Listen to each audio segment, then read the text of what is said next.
வணக்கம். இன்றைக்கி நம்ம பார்க்க போகிறது என்னென்னா, நோய் எதிர்ப்பு சக்தி கூட்டக்கூடிய ஒரு கலவை அப்படின்னு சொல்லலாம். ஒரு ஃபார்முலா. இது சித்தகுரு கொடுத்த ஒரு ஃபார்முலா. இது ரொம்ப யூஸ்ஃபுல்லான, சித்தர்கள் அந்த காலத்தில் யூஸ் பண்ண ஒரு ஃபார்முலா. இப்போ நம்மளுக்கு நோய் எதிர்ப்பு சக்தி அப்படின்னோன்னா, நம்மளுக்கு நோயே வரக்கூடாதுன்றது கிடையாது. இப்போ ஒரு கோல்டு காஃபு வருது யாருக்காவது அப்படின்னும்போது, அந்த இடத்துல இருக்கிறோம் நம்ம அப்படின்னா,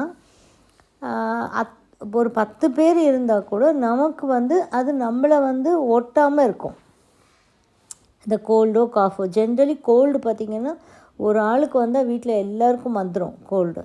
அப்போ ஒரு பர்சனுக்கு மட்டும் அது வரலை அப்படின்னா அவங்களுக்கு நோய் எதிர்ப்பு சக்தி அதிகமாக இருக்குன்றது அர்த்தம். அதே மாதிரி இப்போ இந்த கரோனா டைம்லலாம் கூட பார்த்திங்க அப்படின்னா எல்லாருக்கும் வந்துகிட்டே இருந்தது. ஆனால் அது என்னென்னா ரொம்ப சிம்பிளாக வந்துட்டு சீக்கிரமாக சரியாக போன ஆட்களும் இருக்காங்க. அவங்களுக்கெல்லாம் நோய் எதிர்ப்பு சக்தி கூடியிருக்குன்னு அர்த்தம். வராமையே இருந்தாலும் ஒரு விஷயம், ஆனால் வந்துட்டு உடனே சரியாக போச்சு, அது ரொம்ப பெரிய கஷ்டத்தை நம்மளுக்கு கொடுக்கல அப்படின்னாலும் நோய் எதிர்ப்பு சக்தி அதிகமாக இருக்குன்றது அர்த்தம்.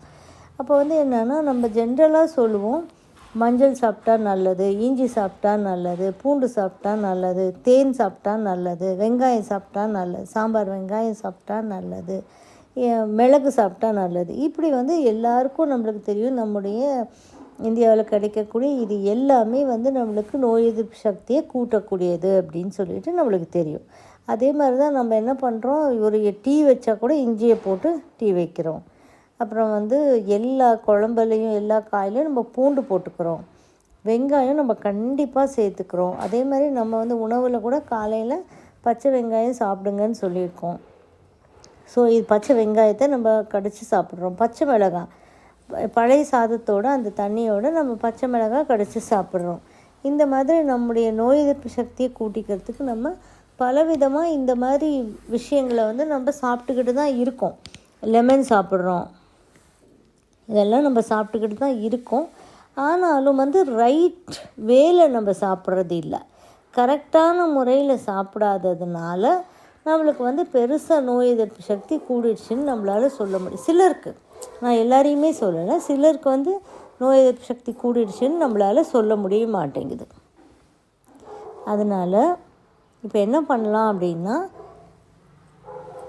எல்லாமே நோய் எதிர்ப்பு சக்தி எதெல்லாம் கூட்டுதோ அதை எல்லாமே கலந்து ஒரு கலவையை நம்ம எப்படி எடுத்துக்கும் போது நோய் எதிர்ப்பு சக்தி நம்மளுக்கு அதிகரிக்குது அப்படின்ற ஒரு சின்ன ஃபார்முலா. ஃபஸ்ட்டு மிளகு ஒரு 100 கிராம், ஃபஸ்ட் நீங்கள் சாம்பிளுக்கு பண்ணிக்கோங்க. மிளகு ஒரு 100 கிராம் எடுத்துக்கோங்க.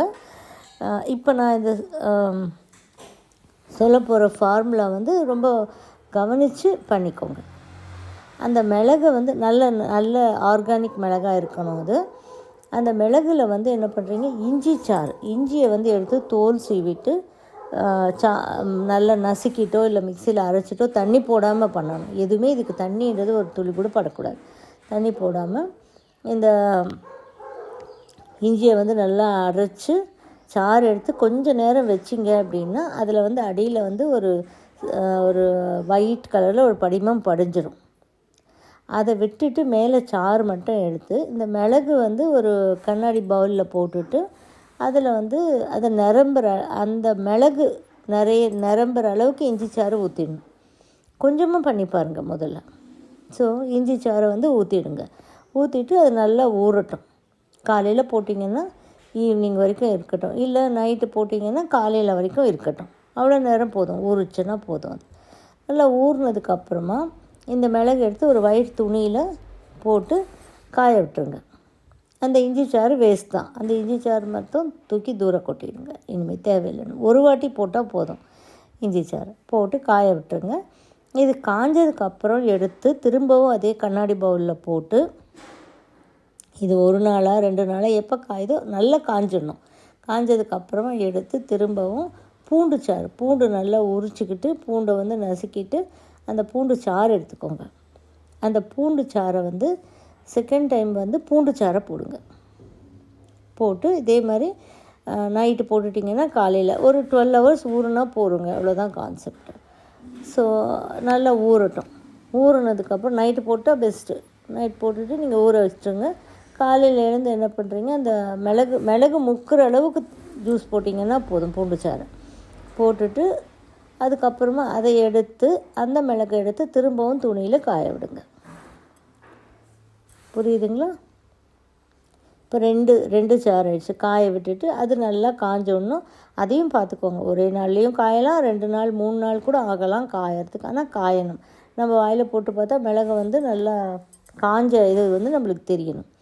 அது காஞ்சதுக்கு அப்புறமா என்ன பண்ணணும், திரும்பி எடுத்து 3வது வெங்காயச்சாறு. சாம்பார் வெங்காயம் போட்டால் நல்லது, இல்லை நார்மல் வெங்காயம்னா கூட ஒன்றும் பிரச்சனை கிடையாது. வெங்காயம் மொத்தத்தில் வெங்காயம் வேணும். சாம்பார் வெங்காயத்துக்கு ஒரு பவர் இருக்குது, நார்மல் வெங்காயத்துக்கு ஒரு பவர் இருக்குது. அவ்வளோதான். எந்த வெங்காயமோ ஒரு வெங்காயம் போடணும்.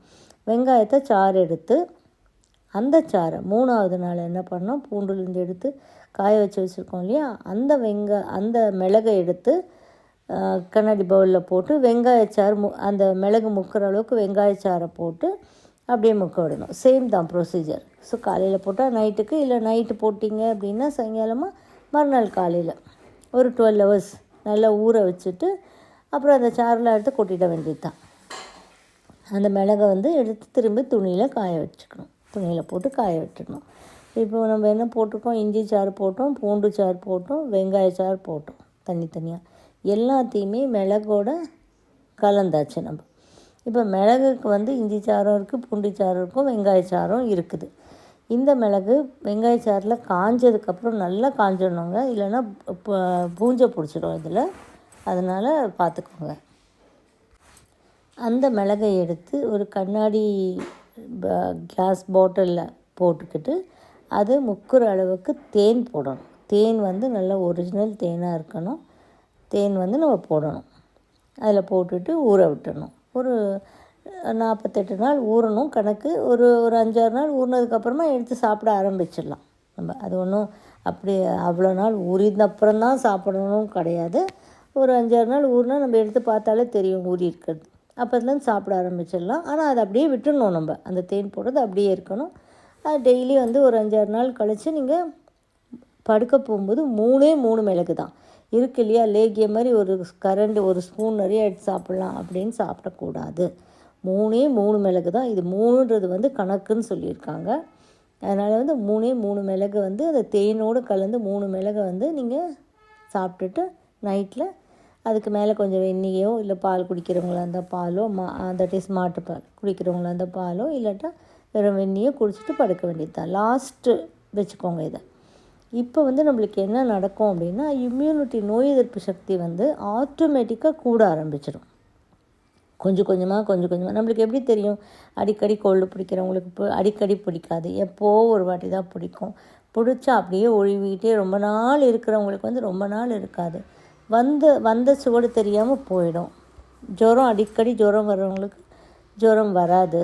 இல்லை வந்தாலும் இப்போ மாதம் ஜுரம் வரும்னு சொல்லுவாங்க. அவங்களுக்கு வந்து ஒரு 6 மாதத்துக்கோ ஒரு வருஷத்துக்கோ வரும். இந்த மாதிரி வந்து நம்முடைய நிறைய பேர் கோல்டு பிடிச்சிக்கிறவங்க வீட்டில் இருந்தாலும் நம்மளுக்கு பிடிக்காது. ஸோ இந்த மாதிரி வந்து நம்மளுக்கு 6 வயதுக்கு மேலே குழந்தைங்களுக்கும் கொடுக்கலாம். 3 மிளகு தான் அவங்களுக்கு. 3 மிளகு கொடுத்துட்டு நம்ம வந்து இதை அப்படியே நம்ம வந்து இது கற்பம் அப்படின்னு சொல்லுவாங்க. இது கற்ப மருந்துன்னு சொல்லுவாங்க. கற்ப மிளகு மருந்து. இந்த மிளகு பண்ணுற ப்ராசஸ் தான் கொஞ்சம் கஷ்டம். இந்த மிளகு வேணும்னா நம்மக்கிட்ட கிடைக்கும் இந்த மிளகு. அதே மாதிரி பியோர் ஹனியும் நம்மக்கிட்ட கிடைக்கும். வேணுன்றவங்க வந்து உங்களுக்கு நீங்கள் நம்மகிட்ட வாங்கிக்கலாம். மிளகும் சரி, தேனியும் சரி வாங்கிக்கலாம். இல்லைன்னா நீங்கள் செஞ்சுக்கிட்டு யூஸ் பண்ணிக்கலாம். கொஞ்சமாக முதல்ல செஞ்சு பார்த்துக்கோங்க. ஒரு 100 கிராம் செஞ்சிங்கன்னா போதும். ஒன்றும் பெரிய கஷ்டமான வேலை கிடையாது. செஞ்சு பார்த்துக்கோங்க நீங்கள். அப்போ தான் உங்களுக்கும் ஒரு எக்ஸ்பீரியன்ஸ் வரும். தேங்க்யூ ஃபார் வாட்சிங். இந்த வீடியோ உங்களுக்கு பிடிச்சிருந்தால் லைக் பண்ணுங்கள், ஷேர் பண்ணுங்கள், கமெண்ட் பண்ணுங்கள், சப்ஸ்கிரைப் பண்ணிக்கோங்க, பெல் ஐக்கான் ப்ரெஸ் பண்ணிக்கோங்க. ஸோ தட் நாங்கள் போடுற எந்த வீடியோவும் மிஸ் பண்ணாமல் உங்களுக்கு நோட்டிஃபிகேஷன் வரும்.